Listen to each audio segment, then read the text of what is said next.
It's okay. I can tell this story.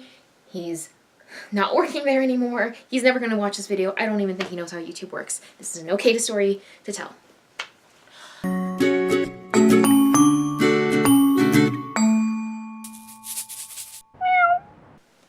Hiya! Today's midweek video is going to be something very exciting. Such a milestone. My first story time. So originally I was going to tell the story of my worst day of college as my first story time, but I filmed it once and it wasn't the story I wanted to kick off my story time videos with. You know? I wanted to start off this sort of series section of my channel with an actually good story with what the kids call receipts.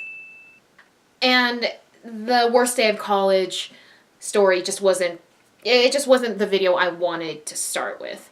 Interestingly enough, a couple weeks ago I was talking to some friends about old jobs and old jobs that we used to have and just weird stories we had from it, and then I realized, wait a second, I have the perfect story, weird, creepy, how does this happen sort of thing to tell. And every time I tell it, like, people are like, that's really weird.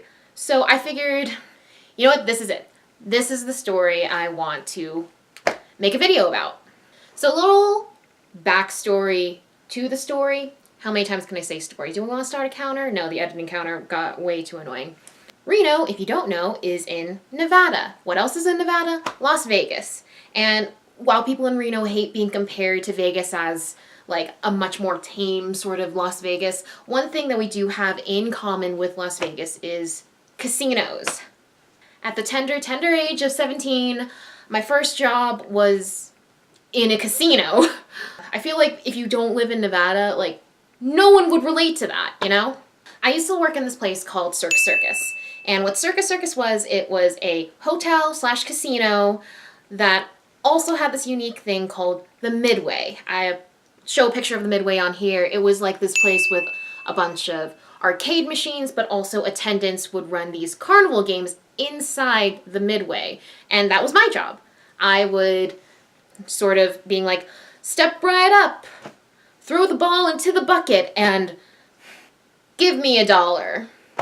It was a good first job, just definitely not one that you should stay at. So I have a lot of really nightmarish stories from working there. There was a point in time where I literally worked for 14 days straight, 12-hour days during Christmas, and that was just a visceral experience altogether. But no, the story I'm going to tell you has to do with, I don't know his exact title, which kind of makes it a little bit creepier. I had a boss. Let's call him Marty. Marty was my supervisor. That was his title. Above Marty, there was a man named Don. Anyone who worked with me in this period knows exactly who I'm talking about. So my boss was Marty. Marty's boss was Don. The thing about Don was just that he was an older gentleman, and he was one of those guys who, this is going to sound, I don't know how mean this is going to sound. He was one of those guys whose facial expression never changed. You know, like, he kind of just had the same face, like, just walking around. He didn't have a very friendly outward personality the way that my boss Marty did. The thing about working at the Midway is the average age of people working there was around 16 to, like, I want to say 21, so young people. And like me, there was a bunch of girls working there. So the fact that Dawn had this sort of resting, emotionless face and also just had a very intimidating exterior led many people in general to feel really wary of him. And I'm not gonna lie, every girl that I knew who worked on the Midway at Circus had a creepy Dawn story. Just oh, he looked at me for too long, or oh, he like grabbed my arm to show me how to throw a ball into a bucket. It was like prolonged. I can't refute or deny any of these claims. I also can't say they're true, you know? Like, this is just stuff like teenagers and young people would just talk about and gossip about. And my thing was, it's like, oh, well, I keep on hearing these stories, I should feel, like, pretty wary of Don. Which was fine. He was my boss's boss, so I never really saw him a lot. My thing was, I didn't have a creepy Don story, you know? Not that that made me feel left out or anything, it's just, I just never had a creepy Don story. One day when I had been working at the Midway for a few months, so I was a senior, you know, like, it's a friggin' high school college job. People drop like flies. If you're there for over 7 months, you're like a senior person. So there was a day when I was working as a breaker, and what a breaker is you don't really work at a game, you kind of like mill around the office and then go give lunch breaks to the other games when the lunch time came around.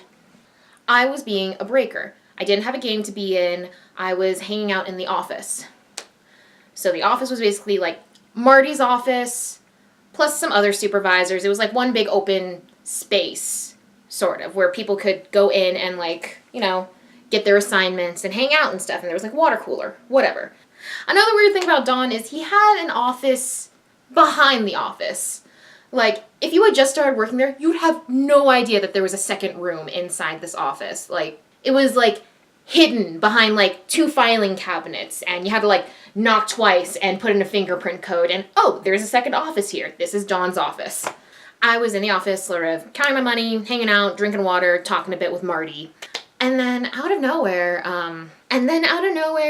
Don, from his office in the back of the office, pokes his head out and says like, "Ariel."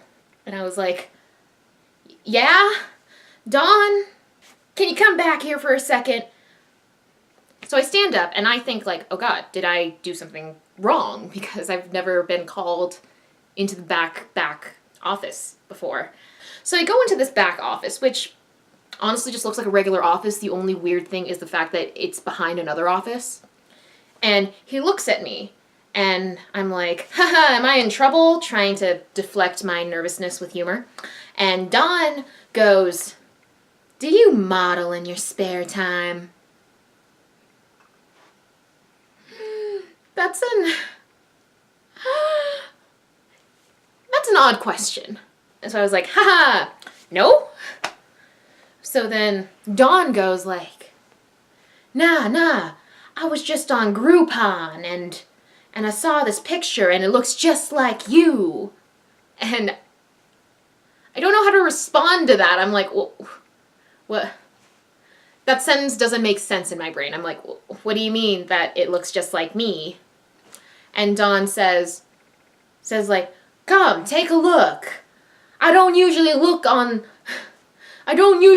for coupons like this, but I was just browsing and I saw this. Like he was covering his tracks for the fact that he was looking at coupons like this to make himself seem, I think, less creepy. I don't know. He shows me the computer screen. And I see my body. I see my body, but I don't see my face. And the thing I mean by that is like, it's a picture for, the Groupon is for an ad for a spa. The picture used to advertise it is a young lady, shirtless, stomach down on a massage bed. And she looks like she's having the time of her life, just like laying like this. And she's topless. I am looking at a picture of my topless body advertising a spa couples Groupon. If you could like have the definition for surreal pop up, that's how it felt. I didn't know how to react. Like, Don was sort of like looking at the picture, looking at me, and like expecting, I don't know what he was expecting. And then I kind of realized, like, I've been staring at this picture for 5 whole seconds, I should probably respond. And I was just like, wow, weird. So then Don goes like, yeah, that's not you. And I'm just like, still staring at this girl that looks exactly like me. Nope, that's not me. Is it a sister or something? Do you have a twin sister who models? And I'm just like, nope, no sisters, only brothers. No idea who that is. That just looks eerily like me. And then Marty. Thank God for Mr. Marty. He comes into the back office and he says like, Ariel, it's time to get back to your game, don't you think, kiddo? And I have never been so happy to be told to go work. Like, I know it's not Don's fault. I know, like, Don didn't mean to be creepy. He thought, if it had been, like, a friend of mine, or even Marty, and not, like, Don with these weird rumors who circulate around him, it would have been, like, a cool, funny coincidence, and I would have laughed so hard. The fact that it was just, this older man that already had rumors surrounding him, and I was in an office behind an office, that's the only reason why it was weird to me. I ducked out of there, went to the game that Marty was telling me to go to. I had this image of this model somewhere that has my body and at least the side of my face. I couldn't see her actual face. So also a little thing in the back of my head kind of popped up and it was like, well, guess you got your creepy Don story to tell. So to Don's credit, he came to me at the end of my shift and said like, hey, I noticed that you got a little uncomfortable when I showed you that picture. I just thought it was a cool thing. I didn't mean to be weird about it, kid. And I was like, nope, not weird at all. I'm happy you showed it to me. That was so cool. I don't think he believed me. I think he knew at that moment I was going to forever think he was a creep. And I'd be lying if I said I didn't. It's hard. It's hard to get rid of misconceptions like that, okay? It's really hard.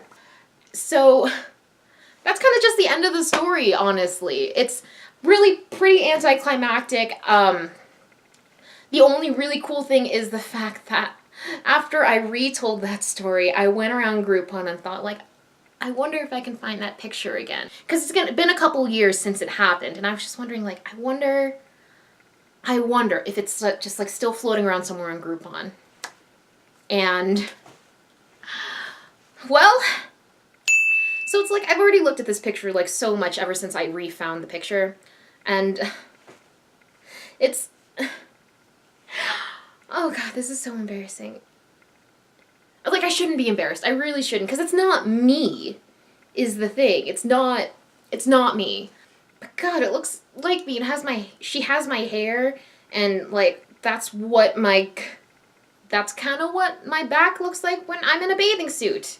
You know, like, obviously I'm wearing a bathing suit, I'm not topless like this girl is. Hey, if you're the girl in that picture and watch this video, friggin' message me. I have some questions, and I want to see your portfolio. I want to see if you look slamming in other model shoots, because I definitely don't think that's the job for me. You look great in that picture. I'm not saying you don't. It's just really weird because it looks a lot like me. So yes, that was my story about creepy Don and my doppelganger. I don't know if this was mean. Don, if you ever end up watching this, you know it's you. I didn't mean this to disrespect you in any way. It was just, contextually, it was a pretty great story to tell. If you want me to do more story times, please let me know down in the comments below. And like, comment, and subscribe to my channel, as well as following all my social media. Stay kind for me, guys. I'll see you guys in my next video. Bye! Let's say there are like 3 main aspects of your brain. You have your inspiration. They're the one that gets you to like do stuff. If you want to do something, your inspiration is what will make you do it.